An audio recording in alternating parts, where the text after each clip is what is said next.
지금은 이미 까마득한 1971년. 대한민국은 막 역사적으로 중요한 국면을 맞이하고 있던 참이었다. 사람들은 당장이라도 통일이 될 것처럼 들떠 있었다. 분단 이후 처음으로 남북이 적십자 예비회담이라는 공식적인 대화를 갖는 날이었기 때문이다. 7.4 남북 공동성명을 끌어낸 것이 바로 이 회담이었다. 의사인 김현수와 박성규, 정보부의 정홍진, 외무부의 정주현으로 구성된 우리 측 대표단 속에 단 한 명의 유일한 젊은 여성 대표, 현재 정희경. 분단 이후 평양을 방문한 최초의 여성이자 청강문화산업대학교의 이사장이 바로 그다. 그런데 그는 왜 이 자리, 대한민국을 대표하는 여성의 자리에 앉아있게 되었을까?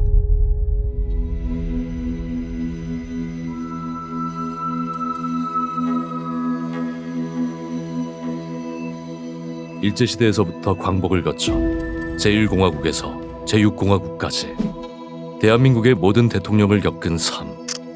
누군들 쉽게 상상할 수 있을까? 말 그대로 그의 삶은 대한민국의 근현대사의 전부나 마찬가지였다. 동래 정씨, 문익공 양파공파. 모친 역시 양반집 규수였다. 하지만 번듯한 가문에도 불구하고 그의 어린 시절의 삶은 궁핍했다. 조선이란 나라가 저물어가던 일제시대에 태어났기 때문이다. 이곳은 함경북도 북청. 전매청에 취직한 아버지가 어머니와 함께 새빵 살림을 시작하신 곳. 난 이곳에서 태어나 4살까지 자랐다. 가난해도 억세고 활기찬 사람들이 사는 꾸밈 없는 지역으로 어머니는 내가 북청의 기질을 꼭 닮았다고 하셨다. 어린 시절 우리 가족은 많은 곳으로 이사 다녔다. 햇빛이 맑은 하얀 춘천, 봄날이 화사로운 초록도시 청주, 산과 바다를 벗삼아 뛰놀던 유년 시절을 만들어준 지푸른 도시 강릉, 그리고 용인. 그가 용인으로 왔을 때는 벌써 11살로서 망국의 서름에 대해 깨닫기 시작한 때였다. 창씨 개명을 하고 전쟁에 동원되어 중노동을 해야 했다. 당시 어머니마저 고된 삶에 몸져 누우셔서 살림에 병수발에 나날이 피폐해지는 삶이었다. 그러나 이 모든 서름에도 결국 끝나는 날이 오게 된다. 그래, 광복. 나라를 되찾는다는 것은 관념적인 기쁨이 아니었다. 내 몸으로 생생하게 체감되는 기쁨과 희망. 광복을 통해 다시 제대로 된 교육을 받을 수 있게 된 것이 나의 기억에 깊은 인상으로 남게 되었다. 해방과 함께 서울로 돌아온 그는 서울의 이화여중 2학년으로 전학한다. 당시 교장 선생님이신 신봉저 선생님과의 첫 만남. 잠시나마 짧은 공부의 행복을 누렸지만 그것도 오래가진 못했다. 분전기 시대를 거치며 나라가 남북으로 갈라지고 가까이 교류하던 김구 선생의 서거, 사랑하는 막내 동생이 병으로 세상을 떠나던 그해 6.25가 터진다. 사상 검증으로 아무나 직결 처분으로 총살당하던 엄혹한 시기. 목숨이 위험해진 가족들은 모두 부산으로 피난길을 떠나야 했다. 내 신조는 어떠한 고통이든 그것을 극복만 한다면 배울 점이 있다는 것이다. 내가 이런 고통을 통해 배운 것이 있다면 국가, 그리고 우리 공동체에 대한 자각이었다. 자유로운 배움이 가능한 나라에 대한 소중함, 타국의 언어를 강제당하거나 정치적 상황에 따라 이념을 강제당하지 않는 개인이 스스로의 배움을 통해 정신의 자유를 누릴 수 있는 그런 공동체에 대한 꿈. 어쩌면 난 교육에 대한 나의 신념을 이미 경험을 통해 배우게 된 것이 아니었을까. 부산에 판잣집을 짓고 운영하고 있었던 서울대학교 사범대학에 시험을 쳐서 입학한다. 왕정을 벗어난 이후 스스로만의 힘으로 근대 교육 체계를 완전히 만들어 볼 기회가 없었던 수탈된 조국. 이 나라에서 그는 교육자가 되기로 한 것이다. 그러나 그의 마음속에는 여전히 풀리지 않는 의문이 자리 잡는다. 동생의 죽음, 인간의 삶의 방향, 이 고난의 의미는 무엇인가? 그 시기에 만난 이가 강원용 목사였다. 강원용 목사는 그에게 번역도 되지 않은 일본이나 미국의 신학자의 저서들을 소개했다. 그 외에도 수많은 철학책을 탐독하면서 그는 자연스럽게 학자의 길을 걷게 된다. 그러던 중 청년 간사로 봉사를 하던 기독교 회관에서 그는 기독교 사상 연구회 멤버인 이현호 씨와 운명적으로 조우한다. 약혼을 하자마자 난 혼자 유학을 갔다. 그를 만나기 전에 이미 미 문화원이 실시한 미 국무성 장학금 유학생을 뽑는 시험에 합격하여 유학 수속을 밟고 있었던 것이다. 이렇게 캔자스 주립대학에서 밤을 낮삼아 공부하며 석사를 마칠 동안 이현호 씨는 나를 묵묵히 기다렸다. 그분은 의연하게 나의 꿈을 지지하고 기다릴 줄 아는 드문 인물이었다. 이쯤 되면 이런 생각이 들 것이다. 서로 너무 좋아해서 약혼해놓고 곧바로 공부하러 몇 년씩 타국에 가는 사람이나 그걸 불평 한마디 없이 기다리는 사람이나 둘 다 제정신은 아니라고. 또 도대체 결혼 후에도 그 많은 일들을 하고 다녔다면 일과 가정의 균형은 어떻게 이루었냐고. 결론부터 말하자면 노력은 했지만 내 개인의 입장에서는 그다지 균형을 이룬 것은 아니었다. 항상 가족, 특히 아이들에게 뭔가 더 해줘야 한다고 생각은 했지만 내게 주어진 사명도 등한시할 수 없었다. 그리고 난 일에 대한 소명의식이 높았고 요즘 말로 야망도 컸다. 일과 가정의 균형은 남편, 그러니까 청강 이현우 선생이 채워준 것이나 다름없었다. 누구나 사업을 성공시킨다는 것이 어렵다는 것은 알 것이다. 그리고 때로는 매우 인내심이 필요하다는 것. 유니베라의 시작과 성공은 우리의 인생에서 꽤 후반부의 일이다. 그때까지 이현우 선생은 한 번도 좌절하지 않았고 사업을 성공시키기 위해 노력하면서도 따뜻한 관심으로 가정안을 살뜰히 돌봐주었다. 나의 아버지가 돌아가셨을 때에도 어머니가 돌아가셨을 때에도 이현우 선생은 나 이상으로 가슴 아파하며 함께 울어주고 나를 대신하여 여러 집안 대소사를 유능하게 처리해주곤 했다. 그분은 아주 희귀하게도 천상 사업가이자 동시에 인격자였다. 일과 가정의 균형.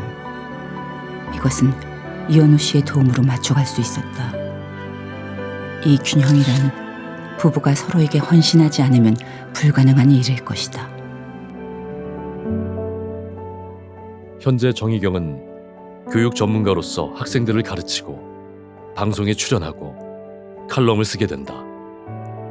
그 즈음엔 이현호 선생도 유니베라를 성공시켜서 경제적으로도 훨씬 안정되게 된다. 그는 서서히 이 모든 것들을 사회에 환원해야 한다고 생각하기 시작한다. 이런 생각을 바탕으로 남북 적십자 예비회담 대표 제1을 수락한다. 영광스러운 자리이기도 했지만 나라를 위해 봉사할 수 있는 자리였기 때문이다. 그의 나이 40, 이화여고 교장을 맡게 된 직후였다. 그러나 그는 7.4 남북 공동성명 이후 평화통일은커녕 북한과 남한이 각각의 독재 정치를 강화하는 모습에 무척 실망하게 된다. 자신의 선의가 정치에 이용되었다고 여겼기 때문이었다. 교수를 그만두고 나서도 이화여고 교장을 거쳐 현대고 초대교장, 개원예고 2대 교장을 지내는 등 천상 교육자로서만 산 삶. 이렇듯 정치에 무심했던 그가 왜 자신에게 실망을 준 정치계에 들어섰던 것일까? 사람들은 왜 정치를 하냐고 묻곤 했다. 그런데 내가 내 삶에서 직접 겪고 배운 건 이런 것이다. 개인은 아무리 공동체에 대한 사랑과 소명의식이 있어도 체계를 움직이는 힘이 없으면 그 선의는 쉽게 왜곡되고 심지어 이용당하곤 한다는 것. 나는 정치 자체가 목적은 아니었다. 교육 전문가로서 국가의 교육 정책을 개선하고 혁신하고 싶었다. 나는 정치가 수단이었다.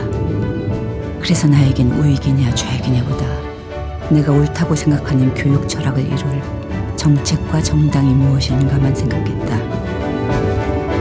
물론 처음엔 내 뜻과는 달리 강제로 민주평화통일자문위원이 되기도 했다. 좋게 말하면 원리 원칙대로, 나쁘게 말하면 지나치게 순진했던 것 같지만 난 뼛속까지 교육 전문가, 그것밖에 없었던 것이다.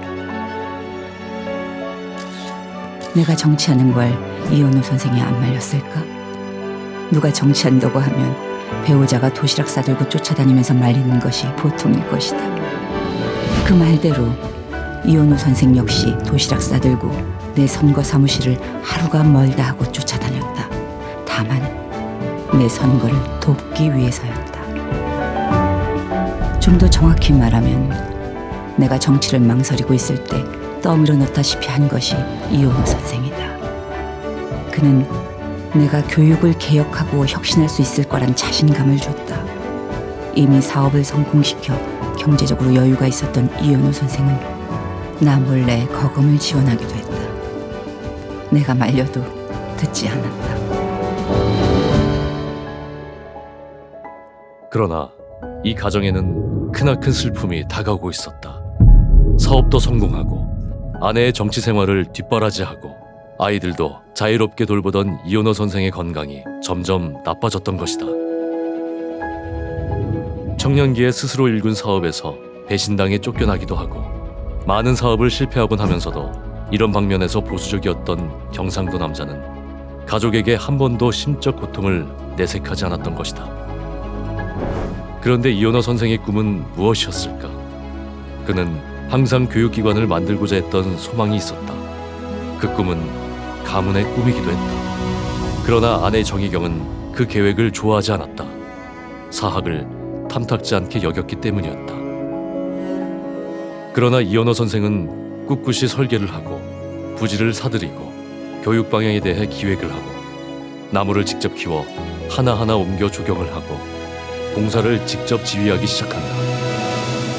그렇게 해서 세워진 청강은 이현호 선생의 평소 철칙에 따라 이 나라, 이 국토, 국민과 국민의 삶을 사랑하는 것이 사명이 된다. 자연사랑, 인간사랑, 문화사랑이 바로 그것이다. 이현호 선생의 이러한 오랜 소원을 나중에야 알게 된 정희경은 그제야 남편의 뜻을 받아들였다. 그러나 그런 사명으로 청강문화산업대학교를 세우고 채 1년도 되지 않아 이현호 선생은 세상을 떠나고 만다. 그때의 심정, 여기서 말하기 어렵다. 어떤 말은 애써 하지 않는 게 나을 테니 이 얘긴 더 하지 않도록 한다. 마지막으로 내가 후배들에게 남기고 싶은 말이 있다면 공동의 선을 추구하자는 것, 친절하고 정직하자는 것, 성실하고 검소하자는 것을 들 수 있다. 하지만 가장 말하고 싶은 것은 꿈을 꾸라는 것이다. 모두의 꿈이 자연스럽게 반짝일 수 있는 사회가 정말 좋은 사회가 아닐까? 현재 정의교, 그의 삶을 한마디로 요약한다면 혁신, 바로 그 단어로 말할 수 있을 것이다. 최초라는 수식어가 어울리고 사람들과 갈등을 잇는 것을 마다하지 않으면서도 자신이 옳다고 생각하는 것은 파격적으로 밀어붙이는 행보를 거듭했다. 그는 구태의연한 부조리한 모든 것들을 개혁하고 싶어 했다. 그래서 스스로의 모습도 끊임없이 변화시켰다. 이런 모습은 당시엔 많은 사람들에게 낯설게 느껴지기도 했지만 그 정신이야말로 아직까지 이어져 현재의 청강을 혁신시키는 동력이 되고 있는 것은 아닐까.